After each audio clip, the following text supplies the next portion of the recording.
Hey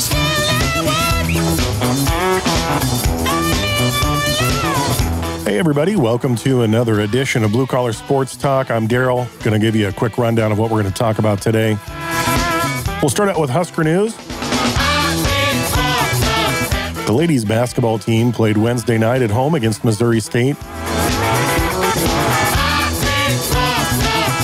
The men's wrestling team is getting ready for the NCAA championship tournament in Tulsa. 3-day event runs from Thursday through Saturday.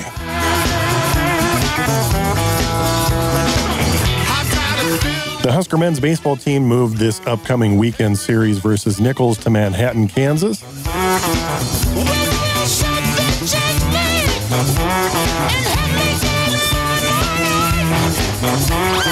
We'll discuss the NCAA play-in tournaments that wrapped up Tuesday and Wednesday night, and also March Madness is here, isn't it? We'll talk about some of the interesting matchups to kick off the big tournament.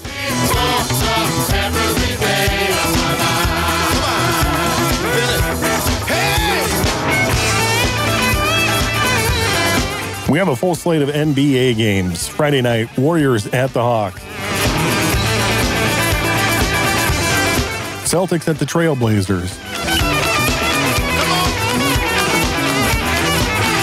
Mavericks at the Lakers.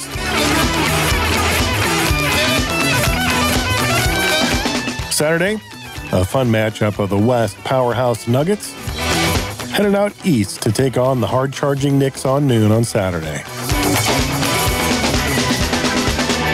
Another Saturday game, Warriors at the Grizzlies.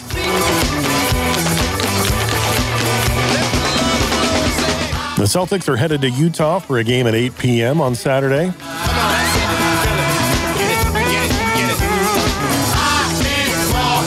And we'll take a look at a Sunday matchup between the Nuggets staying on the East Coast to take on the Nets. That's a 2:30 Sunday game. And now here's our show.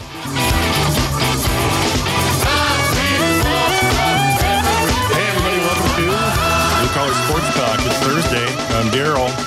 Morning. Happy birthday to me. Yeah. James, wow, half a century. Man. Do you feel half a century? Some mornings it does feel, but overall, no, man. Life is great. I'm still getting up, still moving. I got no complaints right now, that's for sure. Well, that's good.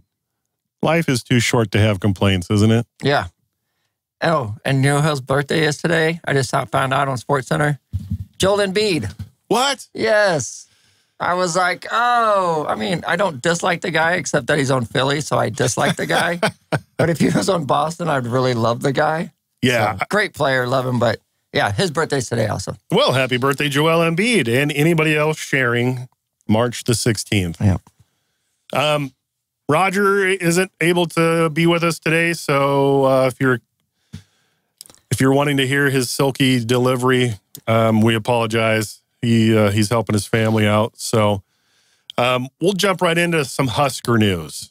Last night, woohoo! At home, first round of the NIT, Missouri State came to town 20-12 and lost by 9, 74-65. And by the way, top 10 plays, Josh Shelley's half-court shot. Isn't that crazy? Man, that was a nice shot. Just woof. Swoosh. Big game. That was a good win. And good start to the tournament. Sam was the high scorer. Sam went off for 25 points. Izzy Bourne was the double-double maker with 12 rebounds and 16. Markowski put in 7 points and 7 rebounds. Really close to that double-double mark. The one blemish, which I'm so glad that they won, is 5 of 19 from deep.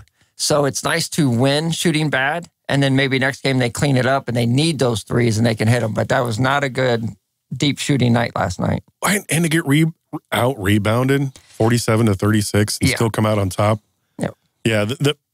For what I saw, I only watched maybe a minute of it, unfortunately. I didn't get to see all of it. It was our shooting percentage. We shot almost 50%, and they barely hit 30%. Yeah. Overall. So. Yep. Yeah, I mean, we'll credit the girls with defense. It was a busy night last night, so I didn't get to see it, but I'm looking, you got 2 of 13 shooting, Wilson 3 of 10, Thomas, one of their better players, 5 of 14. So, yeah, I'm hoping Nebraska got in their grill and let them know. Big hometown crowd, and that was nice. Yeah, and I'm honestly don't know how the NIT women's play goes. Do we know who they're playing next? And I'm frantically trying to search on my phone here as I'm talking about it. No. They don't play the normal, like the men. I don't say the men's tournament. I mean, like the regular NCAA tournament. Those games aren't set up. Like, everyone plays Thursday, then the rest of the guys play Friday. If you played Thursday, you're playing Saturday. If you played Friday, you're playing Sunday. But it's not. I mean, yeah, I looked also, and I don't. Yeah, the way it looks, the first round is still all going through today. So we had an early first rounder, and we won't know. They get some rest. Yeah, I guess we won't know. Wow, the first round is played all the way through Saturday. Yeah, all the way into the weekend. So, okay. Two guys that we obviously don't follow the NIT. Huge tournament. Shame on it. Okay, that shows everybody how prepared we are for today. Yes. All right, good job, Darrell. Wrestling, UNL wrestling, getting ready for the NCAA championship tournament. Starts today, runs through Saturday. It's in Tulsa, 3-day event. And ESPN, ESPNU, if you want to check it out. We have, 3 or 4 guys down there trying to get it all done? Yeah, I'm surprised it goes on now, right in the middle of March Madness tournament. So, yeah, it's all going to be on ESPNU, which isn't offered everywhere. So, yeah, and I know it's weird that you have to subscribe to 3 different tiers just to get all the ESPN packages. Yeah. Looks like Nebraska has seven guys going into the championship field. Oh, okay. Yeah, I was way wrong. I said 3, but... We got Liam Cronin, who's going to be wrestling at 125. Brock Hardy, 149 weight.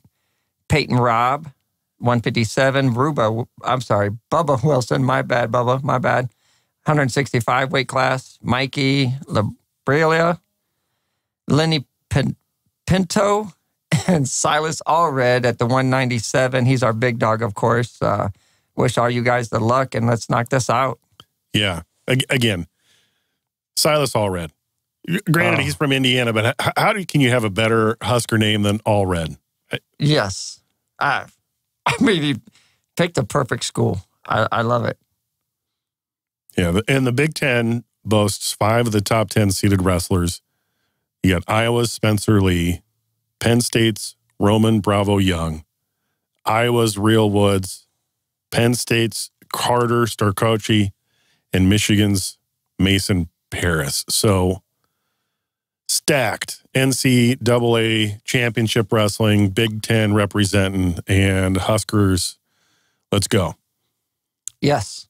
Moving on to Husker men's baseball. If you want to travel this weekend, you can go watch a game for free. And they moved this weekend's series with Nicholls out of Lincoln because of pending weather, which we're currently starting to get right now. Just look out your window. Yeah, it's really cold and raining right now. They're offering free admission to all 3 games in Manhattan, Kansas. Oh, wow, nice. Yeah, and so Manhattan isn't that far away. If you want to go check it out, they decided to do something really cool for fans. If you're going to make the trip, go down to Kansas and check out some baseball. Also, in baseball, we have a Grand Island native, a junior baseball player, made Big Ten Player of the Week, Cole Evans. And he, over this last week, I want to say, in 3 games against Northern Colorado and Illinois State, he hit over 800 average. Oh, my gosh. Yeah, just ridiculous. With a double and 2 homers. Yeah. Went 3 for 4, a double, 2 homers, 3 RBI, and a pair of runs against Northern Colorado. And then Illinois State, 2 for 3 for the day.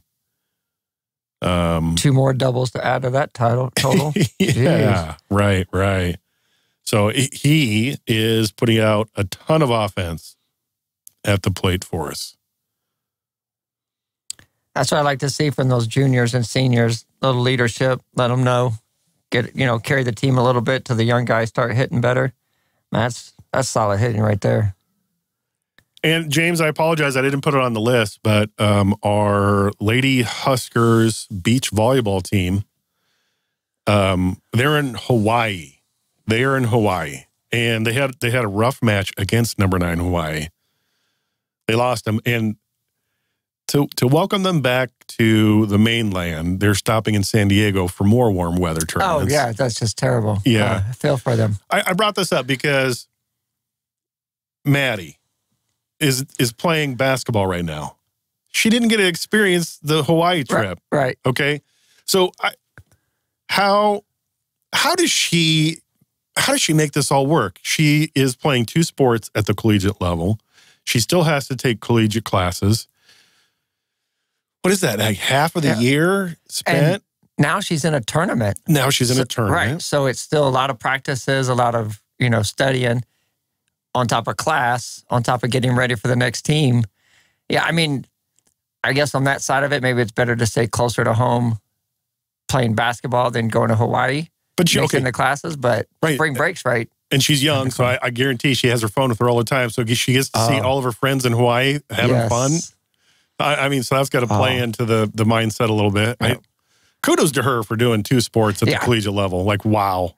And if she's super competitive, which she almost have to be 2 sports, this tournament's probably more competitive, the basketball, NIT, than the volleyball.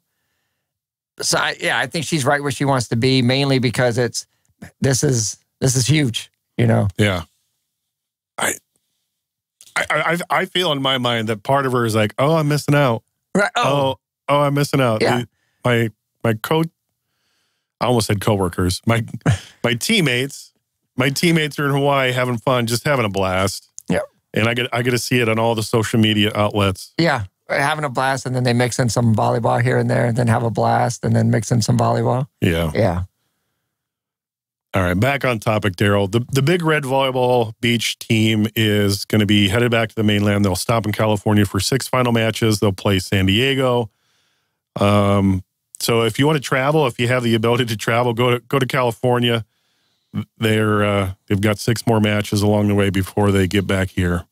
Irvine Valley College, Hope International University, Saddleback College, and some Orange Coast College. All those will be rounding out their beach volleyball. And now on to some basketball. Yeah, before we get into the games we're going to discuss, looking at the rankings, and this, again, I have to keep saying how much stronger the East is than the West. They're at 5 teams now with 40-plus wins, with the Bucks hitting 50. The West, you got 3 teams, 2 tied for percentage points difference, with Sacramento, Memphis being 41 and 27, both tied, and then everyone's 30 below.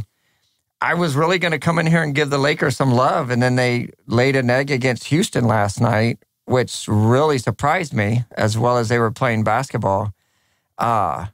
They were on the road, but 114, 110 loss to the Rockets, not good. On the flip side, you have the Sacramento Kings, who just keep winning. 117, 114 over the Bulls. And the Grizzlies, without John, lost big time to the Heat. An update on him is he's going to have a total of 8 games suspended, but he's already done 6. So 2 more games, and then we'll see Ja back, and we'll see if the Grizzlies make that pushback for number 2. Will he be back? He's in counseling. He entered a counseling program to get some help with dealing with whatever he's dealing with. Yep. And my over-analytical brain went, is it a PR move? Well, if it is, great. I'm glad the team, I'm guessing the team stepped in and said, hey, you're going to this, or we have to look at cutting you, or something worse. You're going to end up in jail or prison. Yeah. And the interview he had today with Jalen Rose, it sounds like he's ready to come back. But yeah, he says, I want to take all the necessary steps to ensure everybody that I'm willing to make the change. And that's why, and he said in an interview a couple of different times was, I have to stop putting myself in that position. I have to stop hanging with certain crowds, which we had discussed. Yeah. Yeah, and Carmelo Anthony did it. He made that decision early in his career. He's like, wow, I really have to surround myself with better people. Vince Lombardi has a great quote: individual commitment to a group effort. That is what makes a team work, a company work, a society work, a civilization work. Individual commitment to the group effort. Yep. And then also another Vince Lombardi: the real glory is being knocked to your knees and then coming back. That's the real glory. That's the essence of it. So I wanted to give those two after we talked about Ja, because that's what's going to measure him in my mind as a man. Okay, so you were told you got to change things. You kind of get knocked down. You get knocked down a peg. You realize you're not everything and everything. You get told some things you don't want to hear. Do you change? Do you move forward? Right. Do you go back to the old stuff? Do you let it beat you, or do you stand up and say, like you said, get off of one knee and take it? And talking about people still falling down on one knee, shockingly, Golden State went on the road and lost last night. Okay, yeah. So we put a couple of Warrior games on here, and that was before Andre Iguodala hurt his hand or wrist so bad he's now got to have surgery. Yeah, and done for the year. Yeah. Yeah. And when's Wiggins coming back? They said they don't know. Right, I haven't heard a timeline yet. So it's Curry and Thompson and Draymond Green. Yep. And Draymond Green got his 6th technical or 16th. I can't remember. 16th. He got his 16th. So now he's suspended a game. One game, yep. Well, they might as well make it a road game. Yeah, it's... I don't think you can choose. It's their next game, right? Yeah, it's their next one. Yeah, and it looks like they're at the Hawks. So at least they'll have an excuse when they lose that game at Atlanta. Okay, yeah. So Friday night's game on NBATV, 6:30. Golden State going to Atlanta. And the Clippers put up a lot of points, 134, and that's what allowed them to beat Golden State. Now, what little bit of that game that I saw, Westbrook, that guy's a hustler. And the defense that Golden State put on him was nothing. Right. And that's not the first time I've seen that. A lot of teams do that. They go, okay, we know you're not a threat from deep, so we're not even going to cover you. And they never covered him. So he could run around, and the amount of rebounds and second chances that they got just because of that guy's hustle. You don't get triple-double standing at the the three-point line. I mean, yeah, the guy has shown that I'm going to dish the ball and I'm going to grab rebounds. So seeing that, Utah not wanting him, Lakers not wanting him, who's really at fault then? If the Clippers come in and go, yeah, Paul George is like, I played with you. I know what you're capable of. Come and play with us. Yeah. Utah's like, no. Lakers like, no. Yeah. And, we both said when they got him, well, one, we were excited for Utah, and then we had to get excited for the Clippers.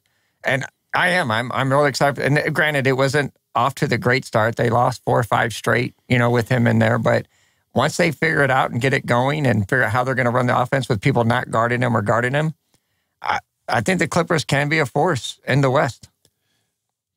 I agree. And that's who the Warriors played last night. Now the Warriors have to come and do a Friday night game, go all the way over to the east side of the country, take on the Hawks, and they're without a bunch of their players. The Warriors have the ability to play amazing ball, but now they're missing some key pieces, and they're a couple games above 500. Atlanta is one game currently right now below 500.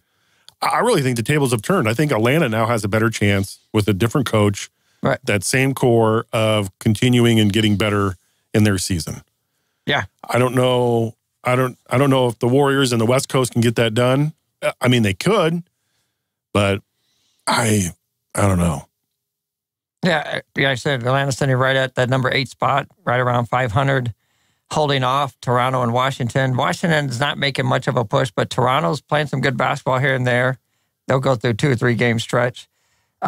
Between the two of them, Toronto's 5-5, and guess what? Atlanta's 5-5 last 10 games. So they're sitting there battling Miami 6-4, holding on that number 7 spot. All of them trying to catch Brooklyn, so they don't have to do that little play-in area. So, and Brooklyn's surprising me. I mean, the pieces they got, and for Jacques Vaughn to rally them and say, yeah, hopefully all the bad potatoes left. And, they're sitting there 39 wins. That's pretty legit there in the East. At the number 6 spot, 39 wins. The Hawks know how to do it. They took the Warriors when they were at home, and I want to stress the Warriors were at home, and that's where they play their best ball. Yes, they do. 2 overtimes.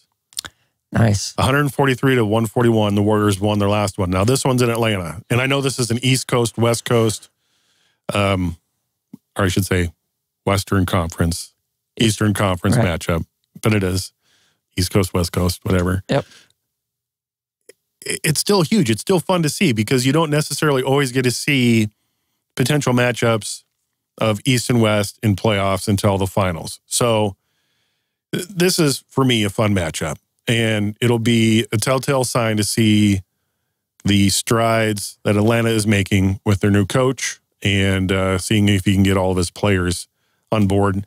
I'm taking the Hawks all day long just for the fact that the Warriors on the road this season have proved to be the worst, as James makes the cut their heads off motion. Yeah, they're bad. And honestly, I would not be surprised at all if Curry and Thompson don't have mysterious injuries and they sit out this game, because after this, they go to Memphis. So, like you said, it's a Western Eastern Conference game. There's no Draymond's already suspended. Right. So your minutes management, might as well let those guys sit, keep them healthy. We need the Memphis game more than we need to. I don't know. I'm just making this stuff up in my own head. But yeah, I totally think also Atlanta wins this game at home. And they're going to be sitting there right at 500 again, holding their own. You sold me on the logic. Draymond Green's already sitting out. Why not rest a couple more players and get healthy for a chance to go to Memphis and see what you can do there? All right. So that makes sense. Also a Friday night game. The Celtics are at Portland Trailblazers. Lillard, always capable of putting up 1,000,000 points against you. Yep.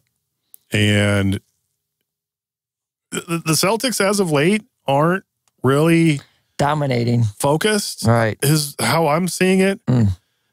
Before we started recording, we were talking about the Minnesota game the Celtics had just last night on the road. They did win. Out of the last 3 road games, they're 2-1. They won in Atlanta.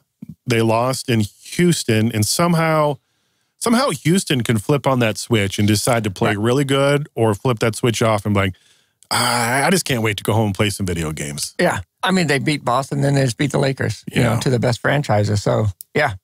And this is going to be the Celtics' 4th road game. Yeah, it'll be number 4. And then later on our schedule here, we're going to talk about the Celtics' 5th road game, which is a back-to-back. After they're in Portland, they fly into Utah. So, do you focus a lot of energy on these 2 games? 2 West Coast, 2 West Division teams. Portland, Friday, 9 p.m. You just came from Minnesota. You just used a lot of energy to get it done. I hope they do. Yeah. To me, I mean, this time of year, you need to be gelling. You need to be fine-tuning your offense. And you're going to have off-shooting nights. I get that. But at least look good on those open shots. Work the ball around, know during what situations who's getting it. So come playoff time, it's second nature when you're not scrambling like we've seen them do the last couple of years. They've obviously come a long way. Number 2 in the East, right behind them with 48 wins, right behind Milwaukee. And these are, I don't like trap games in the NBA, but they beat Portland last time pretty handily by like 20-some points. Portland's lost 4 straight. You can't come in like you just did against Minnesota and hope to squeeze out a 2-point win, And they're fairly healthy. Robert Williams missing him. They've missed him most of the season, but man, when he's in, they look super dominant. And when he's out, obviously the rim protection is not as good. But it adds so much to the game. Yeah. Like you say, it adds the rebounding aspect. It adds that Lob City. Lob City. I know that was coined by the Clippers, but when you have the ability to throw it up and not even actually care where it gets, because he has what is it, 7-something, 7-foot wingspan, or even possibly 7'4", right? Where you can get it within 4 feet of him, and he can. I see that, and in my mind, they're going to get this kid hurt. They got to have their passes on point. That's where I'm headed. The Celtics can play really good, or they can play really sloppy and expect their teammates to pick up the slack. And I feel this Trailblazers is a 50-50. They're either going to be all in, or they're going to be focused ahead a little bit, because this is a long road trip for the Celtics. And I hope of course I have to pick the Celtics, but right. The last time they played, Portland was in Boston and they won by 22. But also Portland's on a losing streak. They've lost 4 of their last 5, and the last one they lost was at home to New York. And New York's a heck of an important opponent. Oh yeah, yeah. But I'm still taking the Celtics. And Boston's done a better job this year with the turnovers than they were last year. They got it down to about 13 a game. They got to get that down to 9. You know, obviously 0 would be great. But if they can keep it below double digits in the turnover, especially come playoff time, I mean, they're going to be virtually unstoppable.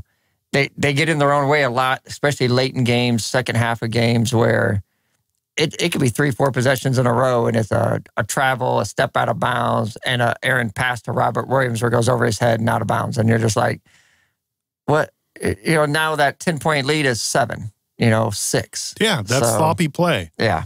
Frustrating to watch, but yeah, if they can mature enough to get rid of those turnovers, they could be really dangerous. Right now, to me, Bucks still tops. Yeah, I'm right there with you. It's tough for me to say that, but having watched some Bucks play, they play more disciplined.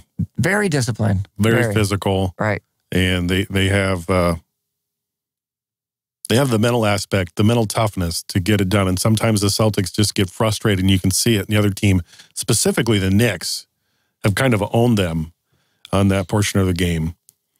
Well, and look at Cleveland. I mean, I don't mean to go too much off script here, but Cleveland, the last couple of times we played them, I think they outscored us like 89 or something like to 60 just in the fourth quarter. You're telling me this Cleveland team is mentally more tough than your couple game 7s you had, and bringing back the nucleus? And almost Donovan Mitchell showed how he was the toughest one. Yes. The toughest one player out of the whole Celtics team, because they didn't sub him out almost that entire second half. Oh, my gosh. He didn't have a breather. No. I don't know how that guy had any juice left in it. He single-handedly kept them in the game. Yeah. And the Bucks have shown that they can do that against the Celtics. The Warriors have shown they can do that against the Celtics. And the Knicks. And the Knicks. Yep. So, yeah, to this day, I'm really frustrated when I see their head coach not take a timeout and coach them and say, what are you doing? Where's your mental toughness? You can't do it all on your own. You have 4 other players. You're double teamed. Give it to the open guy. Keep moving it all. Frustrated. Anyway, yep. I take the Celtics against Trailblazers. Where are you at on that? Same. Yeah. Even on the road, West Coast swing, I get it, but they're too good to go against right now. So next one, also a Friday game, NBATV 9:30 matchup. Mavericks at the Lakers. 2 teams that have a lot of star power. 2 teams that you look at them just by a personnel standpoint and go, man, these guys are going to be competing for a title. And both teams are either under or at 500. Yep. And if the Lakers happen to win this game, they'll be sitting exactly 35 and 36 together. Luka's doubtful, Kyrie Irving's doubtful, Hardaway Jr. doubtful, and Markieff Morris, I mean, he won't hurt as much, but also doubtful. LeBron's still out. We're still looking at playoffs before he comes back. But until last night, the Lakers were playing some really good basketball. Not just winning games, but they were playing really good basketball. They lost against the Knicks, which, like we've already discussed, Knicks are a really good team, 112-108. But they beat Memphis, they beat Toronto, and they won on the road at the Pelicans. And they're putting up points. Right, and to your point, so these 2 teams can play and they can't play. The Lakers' last 5 we talked about Houston earlier. That's the most recent loss for the Lakers was Houston. Houston's beat Boston recently. Houston's won some great games, and Houston's lost some great games. So I don't understand that. Also, the Lakers won on the road at New Orleans.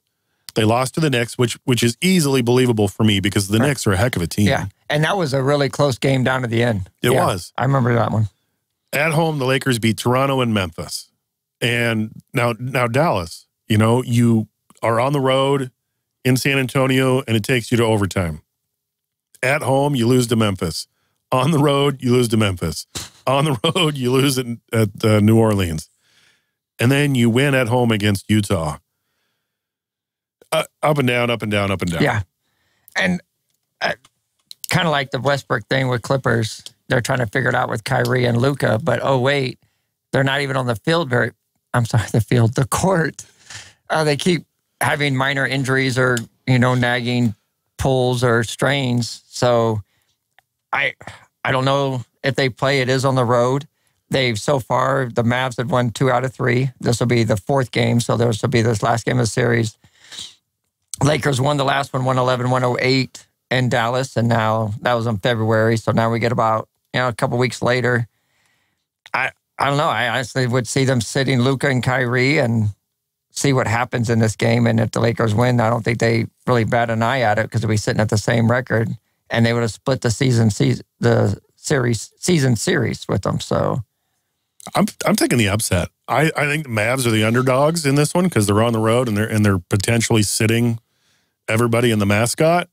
I'm taking the Mavs in LA. I know that's weird, and I know, but even if Doncic sits, even if Kyrie sits, I think the rest of the team will be so excited that they can now play team ball, that they don't have to play 2-man team ball. They can play actual team ball, and they can actually have set plays, run offenses, and I feel that is a benefit to the Mavs, and they would get it done on the road. Huh. I still want to pick the Mavs, but I think the Lakers are going to actually win the game. And it's just the opposite of what you're saying. I think without those guys, they do play really good basketball without them, but right now with Russell and Davis, they're playing too good, and even the role players are playing extremely well for the Lakers right now, better than what Dallas is playing. Dallas is 13-21 on the road. Lakers are just barely over 500 at home, which, man, that forum's got to be mad. So, yeah, I'm just going to take the Lakers just because they're at home, and that's it. And I get it. The Lakers have a great supporting cast. D'Angelo Russell was a great pickup. Austin Reeves is an emerging star. And I didn't realize this until a little while ago, but Los Angeles ranks 2nd in the NBA with over 35 defensive rebounds per game as an average. So that's huge. Right. What that says is they're not giving up second shots. They're not giving a lot of offensive rebounds, so they're not giving up a lot of second shots. But yet you're sitting here below 500, so it's telling me on the other end, you're not making shots. Right. So that all being said, I'm sticking with the Mavs. James took the Lakers, and we're gonna move on to Saturday's noon tip-off with the Nuggets going to Madison Square Garden to meet the Knicks. And for me, this is huge because, again, it's one of those Western Conference, Eastern Conference matchups, and the Nuggets can play really well against anybody, but the Knicks can also play really well against anybody and are great at frustrating offenses. Yeah, and excuse me. I remember you talking about, we talked about a couple of weeks, and you bring up the Denver part and the mental toughness that they have yet to show majority of the time, especially when it comes to the playoffs. Here they're riding the best record in the West. And I've watched the last couple of times I've watched them play and got to watch not a full game yet.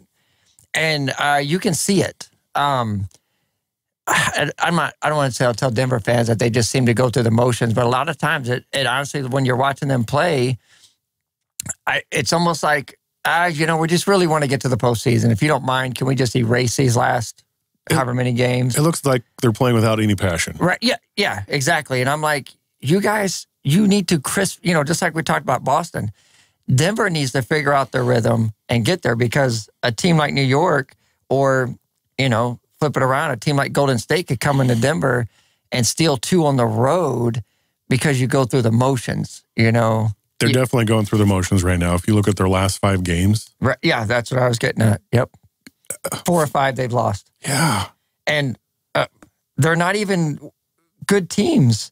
Toronto, barely in the playoffs. Brooklyn, okay, number 6 seed. San Antonio, not in the playoffs. Chicago Bulls, unfortunately, struggling. Their only win was a Toronto in March 6th, and then they lost to them a week later. Yeah, so none of these guys are threats in their own conference, and you lost 4 straight. Mental fortitude to get through a season where you have to play 50-plus games, and you have to be focused, and you have to go from city to city to play, and it's the same thing over and over and over. I bring this up because Jim Rome, an ESPN guy, years and years and years and years and years ago, plus a day, had a guest on, and they were talking about success. And Jim Rome his point was, success is boring. If you're successful at something, you do it over, you do it over, you do it over, you do it over. The next day, you do it again, you do it again, you do it over, you do it again. And somehow, if you're really good at it, you stay passionate about it, you stay focused, and you keep doing it, even though it's the same thing over and over and over. It's repetition. New England Patriots. Right. Belichick and Brady somehow got those guys. And like they said, when they win it, they let some guys lose the fire and this and that. But somehow those 2 guys, each time training camp, kept them the fire. Duke, college is different because you get new kids. So those freshmen, sophomores are like, oh, I got this burning desire, want to win. But yeah, when you get in the pro side, I totally see it. Yeah, when Denver's like, man, we're just mowing through here. We got a 4 or 5 game lead in the standings. I could take this game off. I get it. You can. But as minutes management, that's when you take your time off. When you're on the court, you want remember the Lakers back in the run and gun, or the Showtime Lakers? Teams were beat kind of like when they played Nebraska before they even got on the court. Yeah, before they ever started the game, they felt defeated. Dude, we're going to have to run for almost 40 minutes. And get pounded on this concrete turf. Right. So Denver needs to have that mentally, where those teams come into Denver, at least come into Denver, because that's where it's going to go through.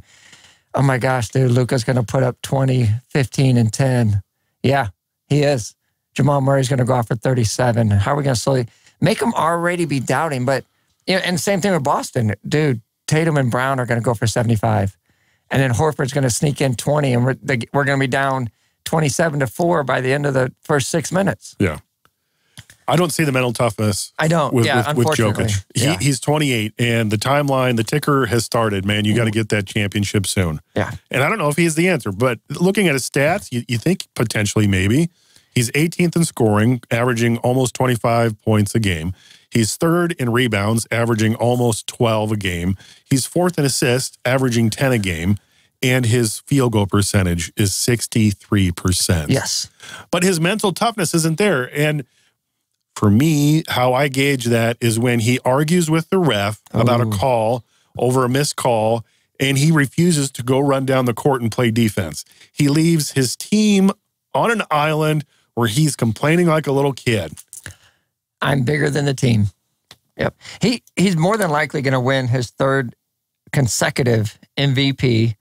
There's all the talent on this team that they need to win the West. I'm not going to say win it all because, again, I think the Bucks are the best team in basketball. But Denver could very easily win the West if they all put it together soon. I think the pieces are there. I mean, you have your 7-foot center doing a triple-double. Who does that? You know what I'm saying? Like you said, 10 assists. No big man's out there averaging 10 assists. Even Dirk Nowitzki wasn't getting 10 assists. So Tim Duncan wasn't getting 10 assists. It's, like you said, the talent is so there. If we can just get him to say, or the coach, focus, man. Just stay on the court, stay within the plays. let the rest be the rest. Yeah. They're going to blow calls every game. And I understand the frustration, but use that frustration. I have seen players use that frustration, go down, do great defense, get a steal or a block, and then turn it into points. Don't prove to the other team that you're a baby and allow them an easy two because you refuse to go play defense. All that being said, equals up to a Knicks win. Nuggets come in.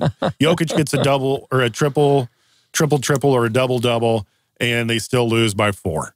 That's what I think is going to happen. Knicks win. I see Jamal Murray's doubtful. Jalen Brunson's still doubtful.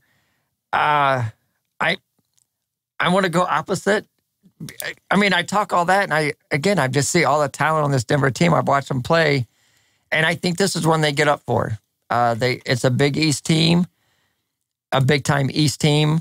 And they could be due. I mean, they've lost their last 4. So right. Lost 4 in a row. I think they try to right the ship today. Or my bad, it's Saturday. And I'm going to take Denver on the road. New York went in there and beat them at Denver the last matchup by 3. So Denver returns the favor, goes into Madison Square. Here's the great thing. One of us is guaranteed to win that one. Right. Warriors and Grizzlies. This is another Warriors that we put on here. Warriors or the Grizzlies. So when I wrote this, I was hoping Ja would be back for this game. And then I saw this morning he's suspended for 2 more games. Even past the suspension, he's in that treatment, and no one said how long he's going to be in the counseling that he's getting. Yeah, and is he going to be in the same headspace when he comes back? Sorry, I interrupted you, but no, all good. It's a big game. One, it's on the road, so we've already talked about the Warriors and their road woes. But the Grizzlies need this. They are battling Sacramento, who I'll talk about later, for that number 2 spot. And, I know you've said they played really good without Ja. I think they're better with him, but they are playing really good basketball. They need this game at home against the Warriors, send a statement, but the Warriors themselves are going to try to send a statement. And again, Green will be back for sure. Curry, Thompson, all them guys play. And it's going to be a huge game.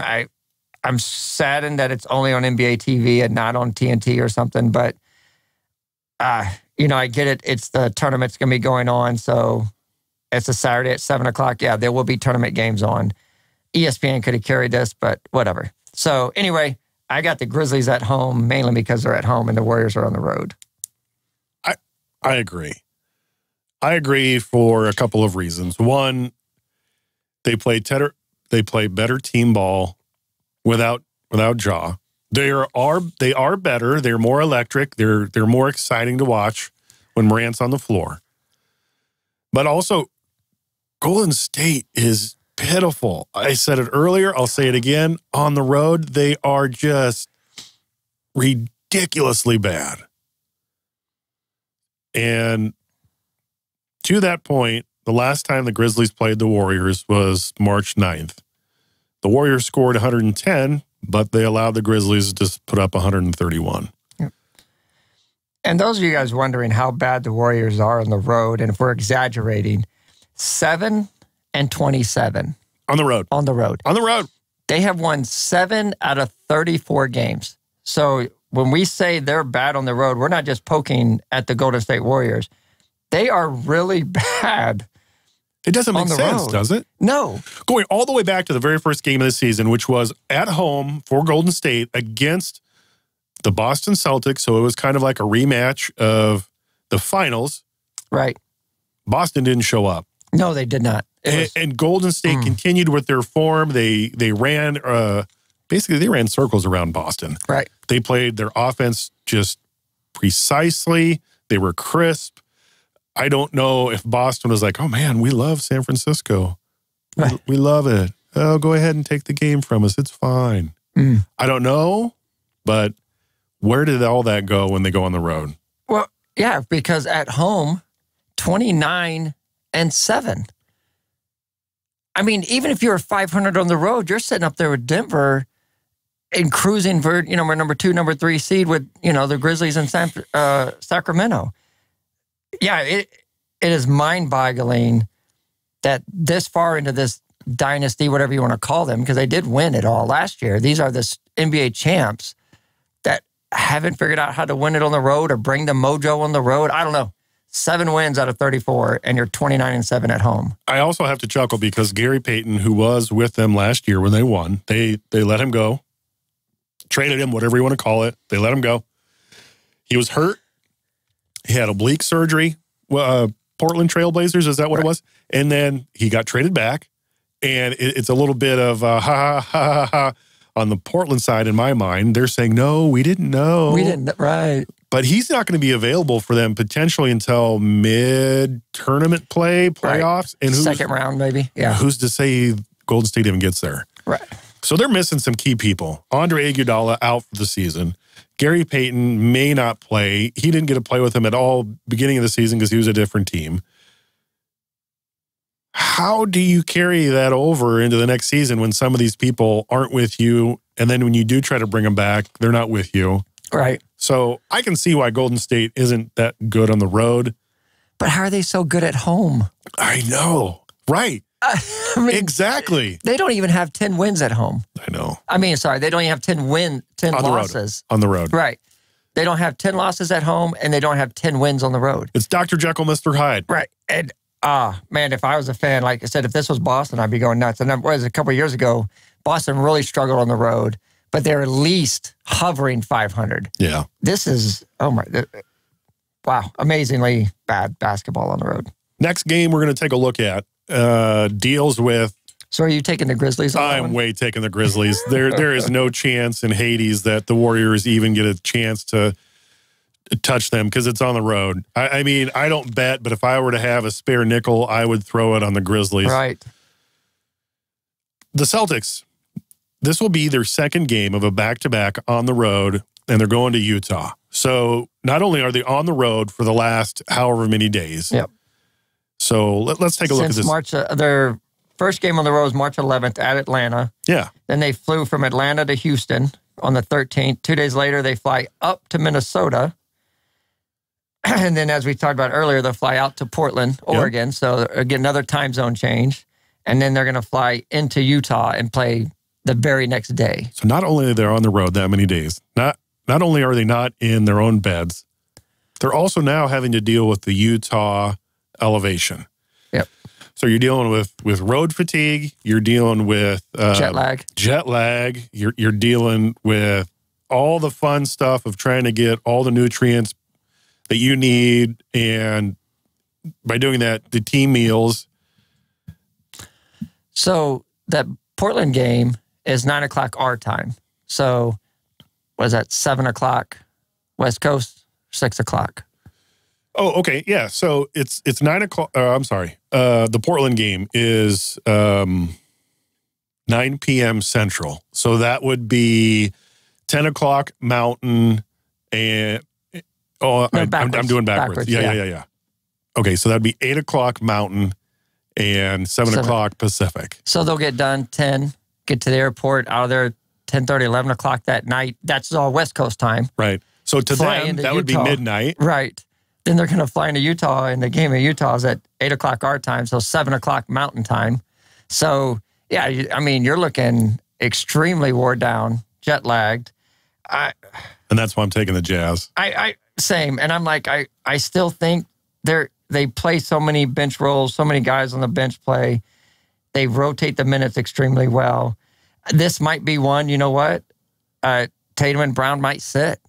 You know, like, hey, end of this 5-game road trip. You know what? If they do, I would flip it. I would take Boston. If they would allow some of the bench to come on, if they allow Pritchard, if they allow White. Pritchard's out.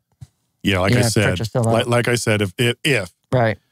Well, he's doubtful. Yeah. But how? If they start Hauser, if they start Pritchard, if Pritchard can go, right. If they start White, if they start a lot of their bench and they rest Brown and Tatum, I would pick the Celtics actually. Okay. I feel that the bench then has more to prove. The bench is come alive. Oh my gosh, I get a chance to start. But I don't. Yeah, I don't know. Looking into the future, how that's going to go. Yeah, and. You know, on a side note, I feel for anyone this time of season, this time of year, when you finally get to go to that basketball game. And I know we talked about it before, and you want to see your team coming to town if you're a Celtics fan, and you don't know that, oh, by the way, we're going to sit these guys because we've been on the road and blah, blah, blah. I feel because we don't even know who's going to play. I mean, they don't even know until like probably as we're flying over there if they're going to sit guys. So and who knows? The Celtics could go into Portland and some really bad stuff, and somebody gets hurt again. I mean, I'm not wishing that. It's just the nature of the game because currently Brown has a face mask on because he's dealing with a broken orbital bone. So that he got it from his own teammate. His own teammate's elbow. Yeah. Very sharp, hard elbows. Yeah. Yeah. So I'll take Utah also at home. Again, at the end of a road trip like this, and especially back-to-back games, 2 different time zones, I would go Utah. We are going to move on to Sunday, Nuggets at Nets. The Nuggets get to stay in New York, but the Nuggets are also dealing with a back-to-back on the road, and this is a Sunday 2:30 game. Right. So luckily they just kind of go down the river here after they get done with the Knicks. They get to pull into New Jersey here, or Brooklyn. So I think a lot of this hinges how the New York game goes, right? I honestly, so yeah, I don't know my New York, New Jersey, Brooklyn geography all that well. Right. So you play in Madison Square Garden. How far away is the Brooklyn? Do you stay at the same hotel? I would say yes. Do you, if you don't have to travel? Yeah. So earlier I took New York against the Nuggets, and this one I'm taking the Nuggets because this is a road game, but you really aren't traveling, and even if you do have to go across the river or across town, it's not that big of a deal. Or is it? You're kind of already acclimated to the Eastern time zone, having flown in and staying. Right. I also like Denver. Brooklyn's 19-12 at home, not awesome. They're 5-5 their last 10 games. I picked Denver to beat New York, and I think they complete it by going in and beating Brooklyn and back-to-back games. And like I said, try to start righting the ship because this is where they need to. Although it is the Eastern Conference, it's really not detrimental to them, but I think the Denver, just losing those 4 straight, realized that they need to start getting on their winning ways. They're 16-7 on the road. They're right around 500. So these 2 games will put them over that and start letting everybody know back in the West that they're ready to start playing ball. Boy, they better. I don't care who you are. You go on a 4-game losing streak that messes with your noggin. Yep.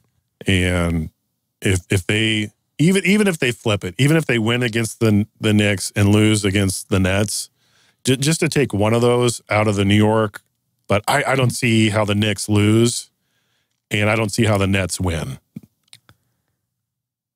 Oh, there you go. Yeah, I still think if you're just looking for that mental toughness, I'm not saying they can flip the switch, but I think 4 games losing, especially losing the other night. They have one of those small team meetings that teams do. They lost on the 14th to Toronto, and they're traveling, so they haven't played. I think they have one of those things that, hey, we need to kind of get back to playing good basketball. Their head coach pushes a lot of the right buttons, obviously first in the West. So, yeah, I think it's that time where they have to do a little gut check time. Okay, this is how competitive the NBA is, and I'm going to use a trivia question to illustrate it. Who currently has the best win streaks in the East and the West? Milwaukee in the East. Wrong. Oh.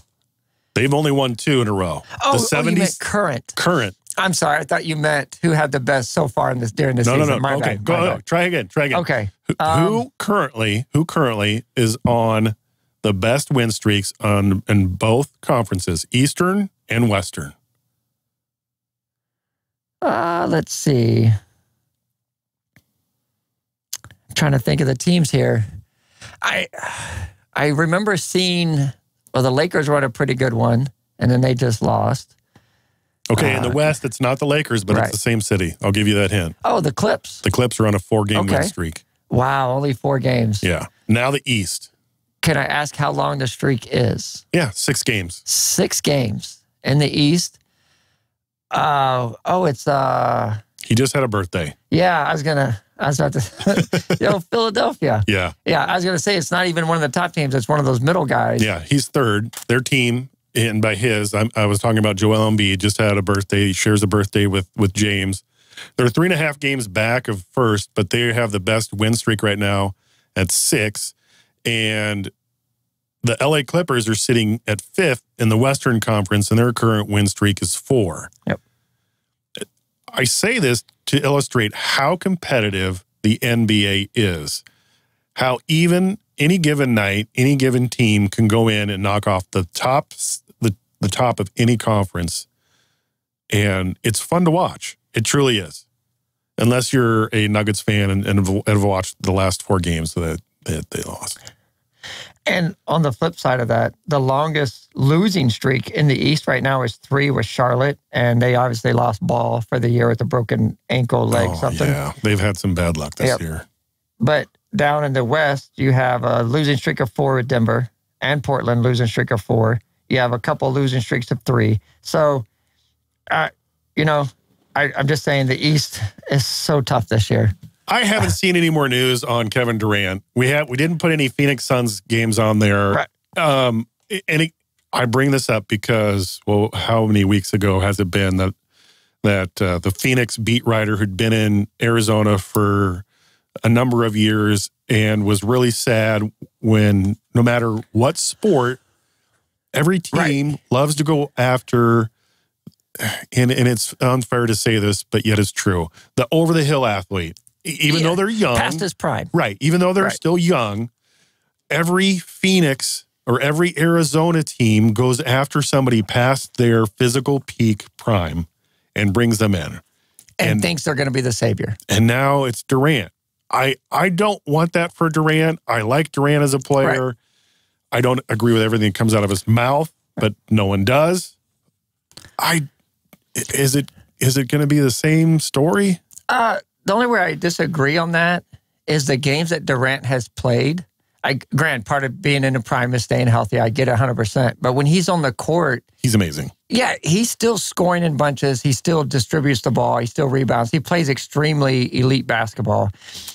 But for whatever reason, and I mean, we saw the injury. It's not like he's like, oh, my hamstrings, like the Luka. Oh, I got a little tightness. He rolled his ankle with Casper guarding him.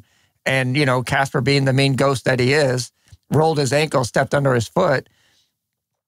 But the only thing I would say on that beat writer is like, but when Durant's healthy, he is still one of the best in the NBA. He is. But yeah, physically his body's, I don't know what supplements he's on. I'm hoping it's all in the up and up to where his ligaments aren't deteriorating, but something's happening. Good grief. Yeah, he is fragile. Right. And he used to not be. He was in there day in, day out. And we talked about LeBron, and there's those rumors of him coming out. But how many minutes has he logged?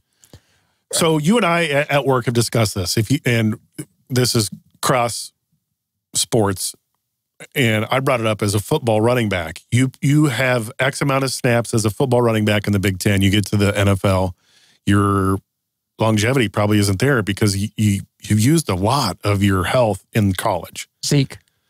Yeah, Zeke just got cut. Yeah. And Wisconsin running backs are great. Ohio State running backs are great.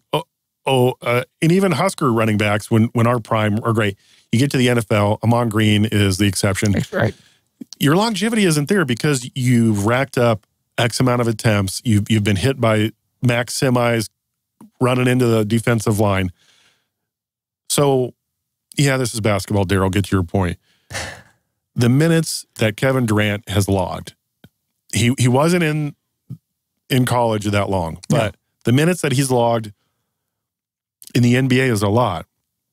Every single team he's been on have gone deep into the playoffs. Right. And you extend your playing time every season. And that adds up.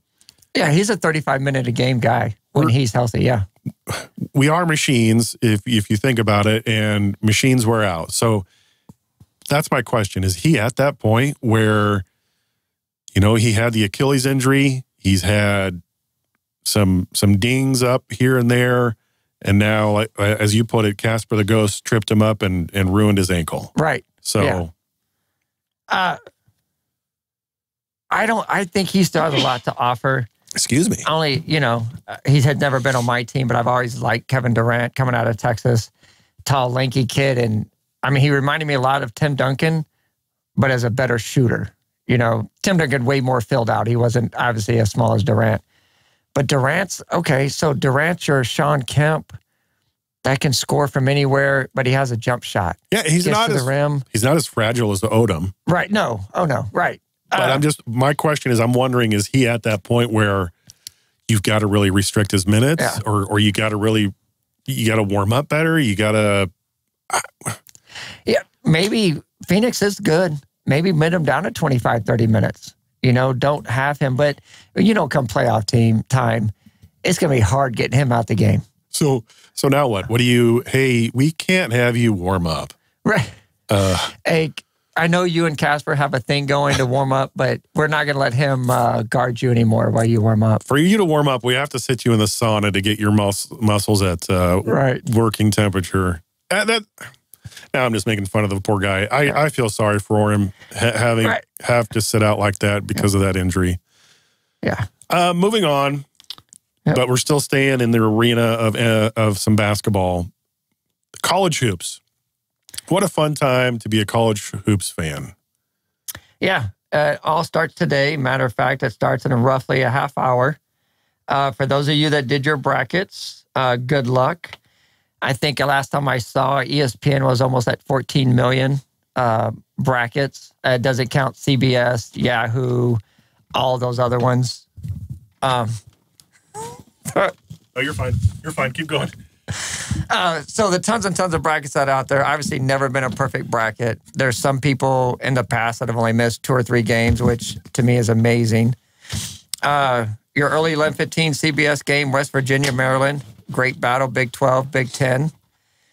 Then later on tonight, for you Kansas fan, you got Howard. Kansas favored by 22, so make that happen. Oh.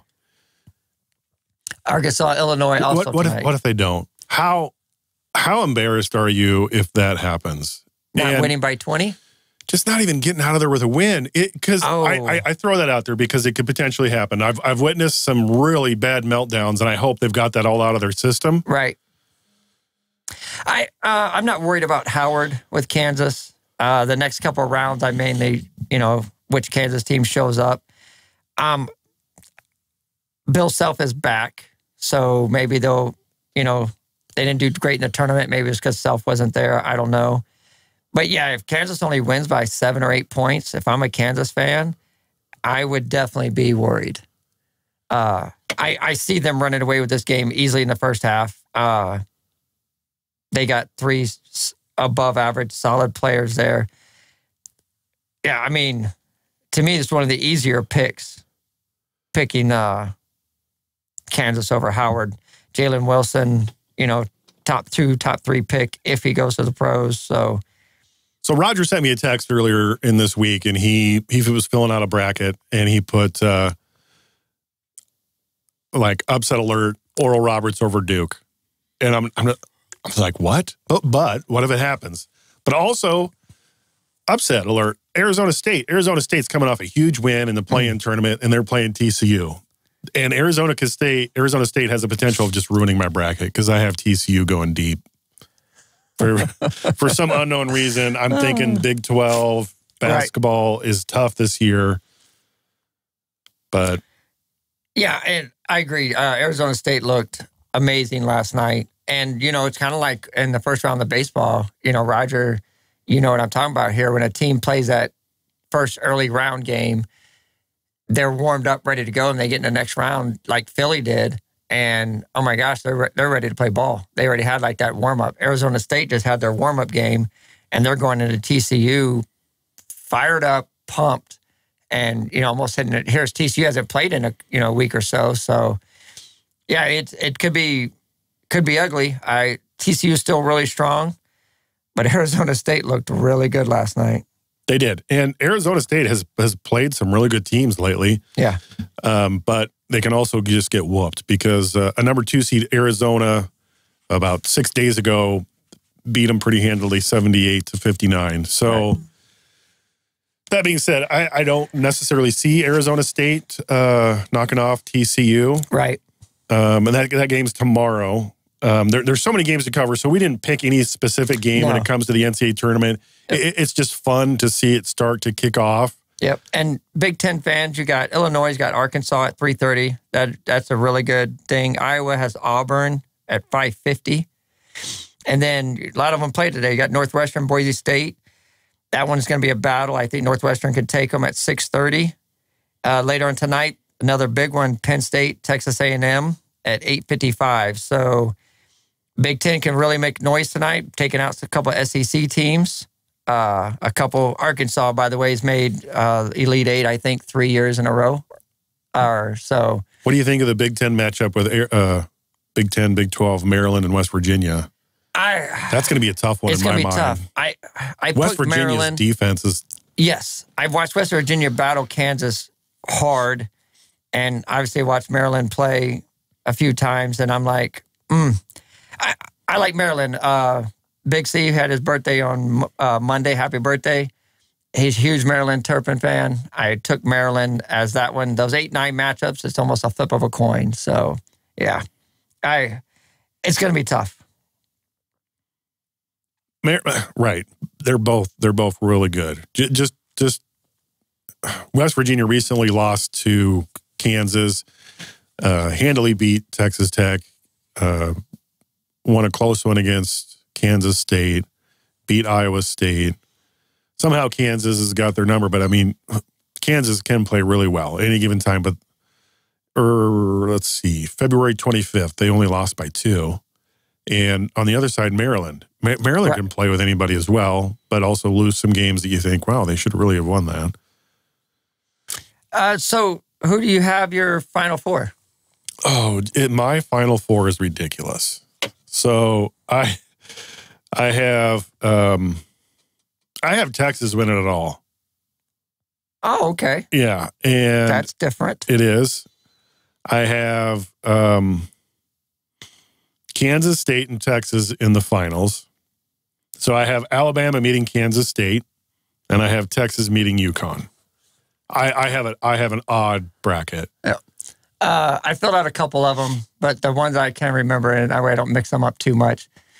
I have Houston in the Final Four, and I can't remember if it's, I think it's Gonzaga, and then I have Duke, of course, and I think Arizona. Yeah. So I have Duke beating Arizona, Houston taking out Gonzaga, and Houston winning it all over Duke. Another bracket, I do have the Zags winning it all. I think their experience with, what's his name? Big white dude with the stash. Timmy. Yeah. I think they've had so many things on them, like, oh my, you guys are it, you guys are it. And this year it's, you're a 3 seed, you're not really it. But I think this might be the year they're like, hey, we can be it. Yeah. So I have them winning in one of them. I also put Duke in one. They're playing great basketball. To me, I know Roger did the Oral Roberts thing. To me, their biggest test will be Purdue if they meet up like they should. If Duke can get past Purdue, they got me believing big time. I agree with your bracket. These brackets are so weird. It is. This is like a 100 and some team parlay to try to get all the way to the end. Right. And some of these I just picked just like, we'll see what happens. You literally have to flip a coin. And so when you get these people at the end that, some of these brackets, he's 97% correct. He only missed 4 games. I'm like, how many brackets did you fill out? To get that. And there is no rhyme where you can interview all these people like, so what did you go by? Did you look at turnovers? Nah, literally I wasn't sure, so I flipped a coin. And that's why I picked VCU to win, so. I kicked Kansas out early just because they've had some games where they should have won and just mentally weren't doing it. Right. And I had Alabama going in all the way, and somehow I have Kansas State beating them, and I have Texas.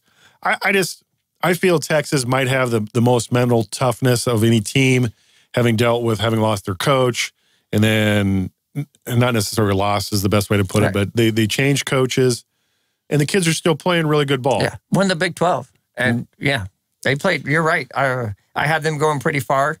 I think they run into the Zags. If I'm trying to think of the bracket, I should have brought my picks, and I didn't. No, that's so good. But I can almost guarantee I'm not going to win because there's no way Kansas State goes that far. But I just threw it out there. My goal is to have 12 to 14 of the Sweet 16, 6 of 8 of the 8, and at least 3 of the 4 of the Final 4. You know, after that, whatever point you make in between there is all gravy, I guess you could say. Very much so. All gravy. So we're going to move on to some final thoughts. And I have an interesting take on what happens when you have a sports network, ESPN, owned by Disney. Well, you then broadcast an NHL game with 2 separate broadcasts. One's animated and one's real time. Who else does that? Nobody but Disney. You know, the NFL, they do their Nickelodeon broadcast, but they don't animate the characters. And I thought, what a great way to bring in a younger audience to try to get people more interested. I didn't get to watch the game because I was at work, but I watched some clips, and I thought that was the most amazing thing that they did ever. At first, I thought it was kind of hokey, but I'm like, okay, this is kind of cool. This is kind of really cool. Yeah, I like the Nickelodeon, like I said, bringing in the younger crowd. They do the whole sliding in the end zone and splashing, blah, blah, blah. But yeah, you're right.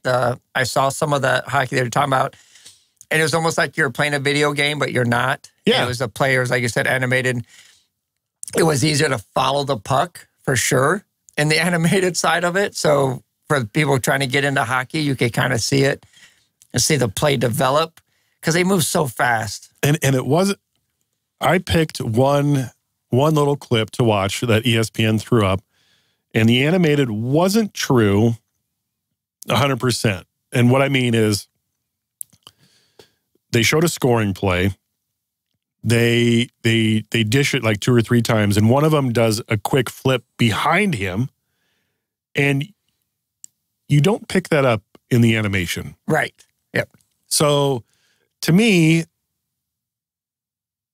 I wouldn't have been able to watch the animation, but I understand what they're doing. That wasn't for me. That broadcast wasn't for me. I wanted to see the actual play and the actual where the puck lands on passes, if it's behind you, if it's in front of you, if you kick it with your work. If you kick it with your skate and then flip it up top shelf. I want to see those fine details. Right. So again, the animation broadcast wasn't for me. I was going to always stick with the true to life broadcast. Right. And I think those diehard hockey fans that are, mid-30s and up are the exact same way, like, oh, seriously, what are we doing here? I can't even watch that. Well, you shouldn't. That's not for you because you understand and appreciate the art of, like you're saying, last night, top 10 plays, this morning, the player actually passes it, whips it behind him, flips it back between his own 2 legs, and then passes it. It was amazing. Just awesome. But yeah, you wouldn't get to see that in the animation, but the animation is to get the younger side understanding the game and watching it and get interested like they did football. Great idea. 100% agree with you. It's not for us, but it does have an audience, and I think they should keep doing it. Another thing that I found interesting to touch on, Errol Spence and Bud Crawford are available at the year's end, switching gears to boxing. Spence's next bout has yet to be announced, but ESPN has reported that they think Spence is finalizing a deal to face former champion Keith Thurman. While the WBO has now ordered Bud Crawford to defend his title against Alex Rocha. So, will a Spence Crawford fight ever happen? We don't know. I want to see it happen, but will it? And that's tough because we discussed Durant being at the end of his prime playing ability, and how many more years does Bud Crawford have at his prime? Right, and all these delays. That's one thing in the boxing. you know, and he didn't have many fights. Well, shoot, it takes 8-9 months to work out a deal, for crying out loud. It's almost, you know, you're signing contracts with NFL players like Lamar Jackson, where we're going, what, a year, almost a year and a half now. We're trying to figure this out. And yeah, it's not like they don't want to fight, but everybody wants to make sure that their needs are met. I get it. But as fans, we're like, man, can we just see the fight? Right. I would love to. Another final thought for me is about the Bruins fastest to the 50, but that doesn't guarantee a cup. And Roger alluded to that last week. He was here. He listed all the teams that had close to perfect seasons or the most wins, but it didn't guarantee a championship. And with their most recent losses, now they're only on pace to tie the record at 62. And they are also only on pace to tie the points. So, I mean, they could go on a tear. But right now, it's looking, they were projected to beat it. And now they're projected to tie because they had a couple back-to-back losses, which hadn't happened in a while. And Rogers Falcons added Tyler Heineke to their quarterback arena. Yeah, Commanders gave him up. And, I mean, he's battles. He straight battles. I know why he wanted out of Washington. And he even told the Washington staff, hey, you got to give this guy a chance, right? And I think that might have been smart marketing on Taylor's part, because he realized, well, maybe I can go get better money. I showed everybody that I can play it at a high level, and maybe I can go to another club and play better. Right. So either that was smart marketing on his part, or he is a selfless player, or both. I don't know. So I hope actually that works out well for both Falcons and Taylor. And I know he's the backup supposedly, but boy, I would like to see him get that starting job, because I think that kid has the quarterback acumen to run just about any offense if the coaches work with him. Yeah. So I want to talk a little bit about the Sacramento Kings. I know we've moved on from the NBA, and how good the Kings are playing, and a team that's playing more for the team. We've talked about minutes management, right, in the NBA. The Kings are the only team with 8 players with 60-plus games already. And then they have 2 more guys sitting at 55, so they're going to move on up and have 60 by the end of the season. Excuse me. Last year, they only had 2 guys that had 60-plus games. So they're staying healthy. They're all putting all in. They're not saying, hey, I need to sit today, or hey, man, we played a couple games. You mind if I sit? None of them are putting themselves into superstar status. They're shooting over 50% as a team. Wow. Right. Their schedule for the rest of the season is about middle of the road, about the 15th hardest. So, you know, there's only 30-some teams.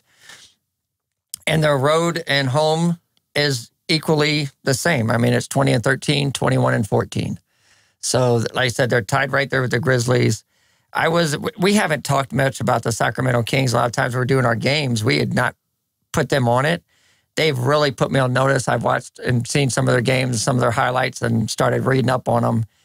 And I think they're going to be for real. I'd still like Denver. Yeah. But yeah, come playoffs, and what sucks is I just saw, and it's almost like I'm not stealing this from Perkins, but I did read this morning that Perkins has them playing for winning the West. Well, I can see that. I think they have more mental toughness than the Nuggets, and I think that's being proved in Nuggets losing the last 4. Yeah.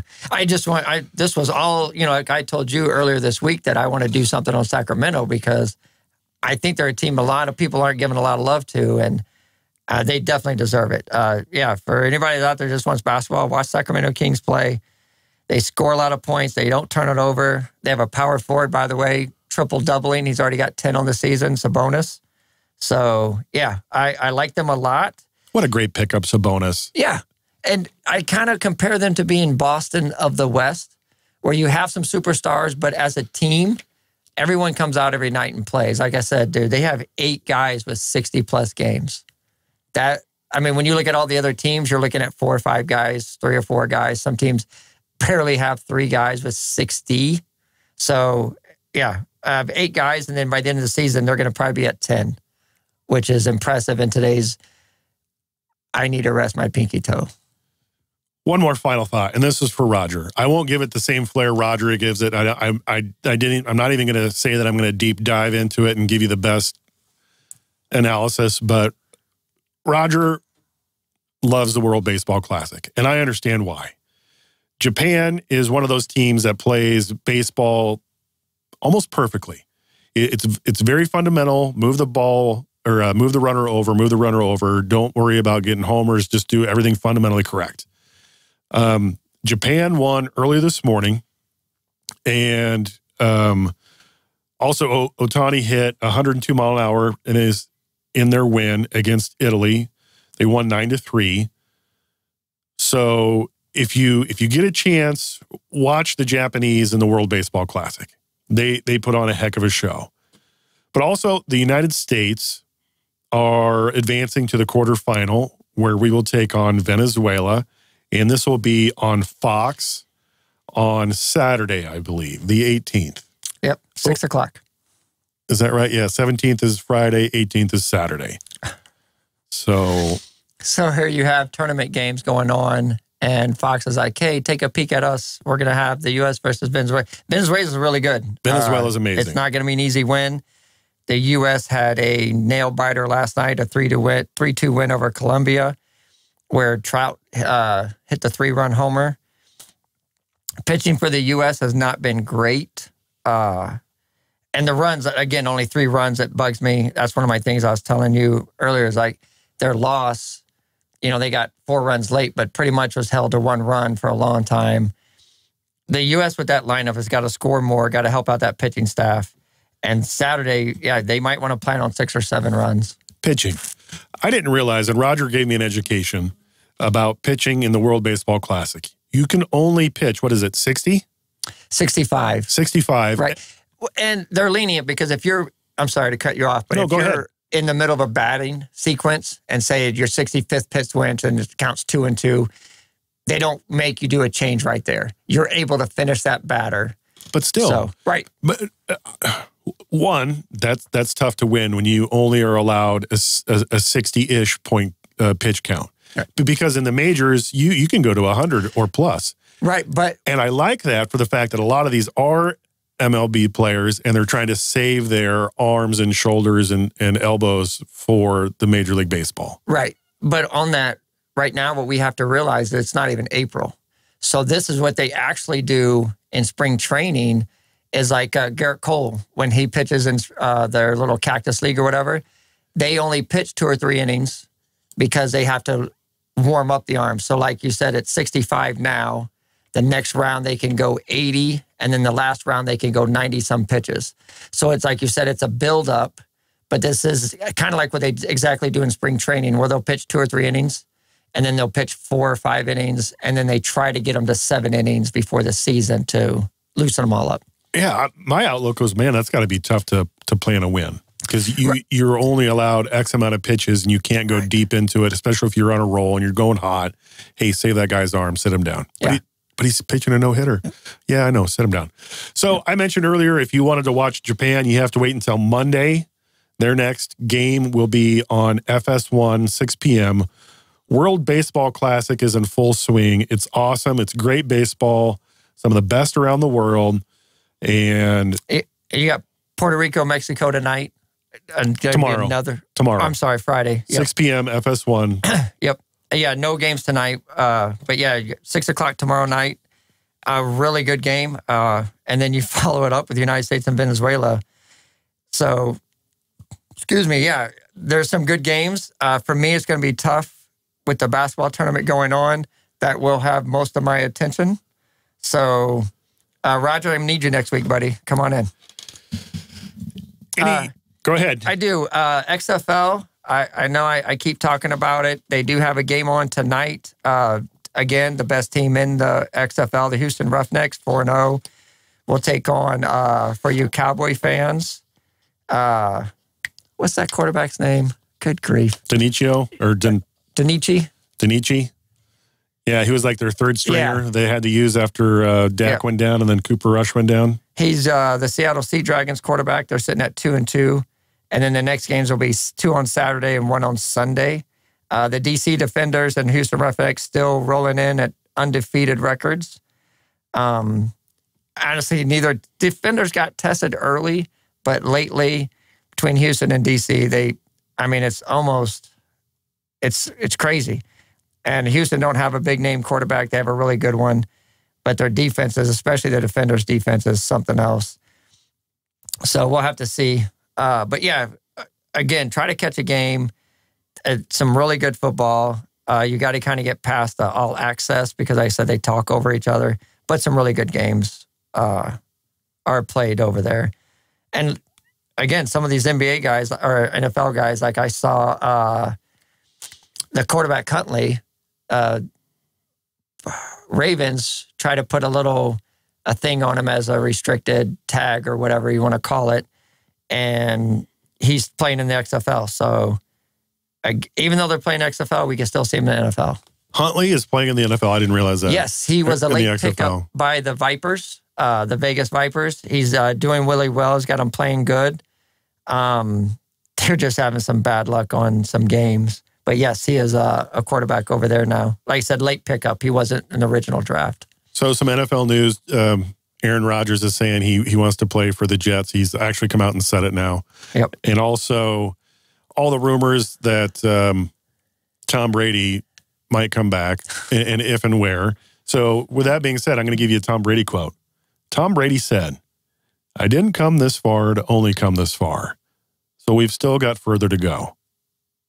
Now, he didn't say it about retirement. He didn't say it about this specific rumor, but Tom Brady loves to play. And if some team wants to come in and woo him, I know he's already signed a contract to be in the booth. He did that the previous year. Yeah, that doesn't mean nothing. Yeah. It doesn't mean anything. Yeah. On our day in sports, a little love for the Boston Bruins again. And on this day, 1969, at this point in time, it was a record 8 goals in the first period. So here we are X amount of years later, and Boston's doing it again, trying to get the most wins and most points in a season. 8 goals in one? In the first period, they got 8 goals. And what time frame was that? 1969. Wow. It doesn't say who it was against. I honestly think about looking up, but 8 goals in one period, and I'm sure that goalie got pulled after that period. I wonder, oh man, that is crazy. Yeah. Also in 1996, for you boxing fans, Mike Tyson knocks out Frank Bruno in the 3rd round to gain the heavyweight title and start a career that a lot of us watched. I enjoyed watching him until the craziness happened. So, right. So what a bruiser. That guy could punch you out in the first minute. So quick. I mean, so boop, boop, done, boop, boop. Yeah. Man, was something else. Yeah. And then obviously it's basketball time. So a lot of these upcoming will be upsets, I'm sure, tournament wins and this and that. So, and as it's my birthday, I'll throw in it's National Panda Day. I got no idea. I can't go out and pet a panda. It's raining and it's cold. So. Okay. Well, as you were giving those, I pulled up some articles. Did you know that Kansas's coach had just recently undergone a heart procedure this last week? They didn't. They said he was going under a routine procedure during the Big 12 tournament, but I didn't hear what it was. He had 2 stents placed in his blocked arteries, and now they've just updated it, and he's not going to be there for today's Howard's match. Oh, okay. And this was just recently updated, so this just came out. So I found that interesting. Huh. I found that interesting. One more quote from Vince Lombardi. "We would accomplish many more things if we did not think of them as impossible." One more time. "We would accomplish many more things if we did not think of them as impossible." The great Vince Lombardi. How would you have liked to have him as a coach in the locker room, telling you stuff either you didn't want to hear because, hey, you needed to hear it, this is my critique of your game, or here's a little bit of knowledge that I need you to think about and make you a better. And, and you read those quotes, we have to remember that was back in the 60s. Yeah. And some of those players weren't the sharpest tools in the shed. You imagine when he said that to him, they'd looking at him like, what the hell does that mean, coach? I'm here to play. And we never know these quotes. He could have said it to the media. Right. But I mean, like you're saying, though, when he's one-on-one with a player and he throws out some random sarcasm knowledge and they're like, so do I just tackle him? Wait, what do you want me to do, coach? Yeah, the guy's just looking back at him, just deer in headlights look, blinking at him a couple times. Right. But, I mean, Lombardi was a smart man. Yeah, he was. And when you're talking to, nothing against football players, but I'm telling you, the football players in the 60s and 70s, there's a reason they played football. So that conversation wasn't, quite enticing, I'm thinking. It's like, are you just spooing that a little bit, Sonny, and I'll be back in a minute. Yeah, you think about that. Think about what you've done. Ladies and gentlemen, I'm Daryl, here with James. See ya. Go watch some sports.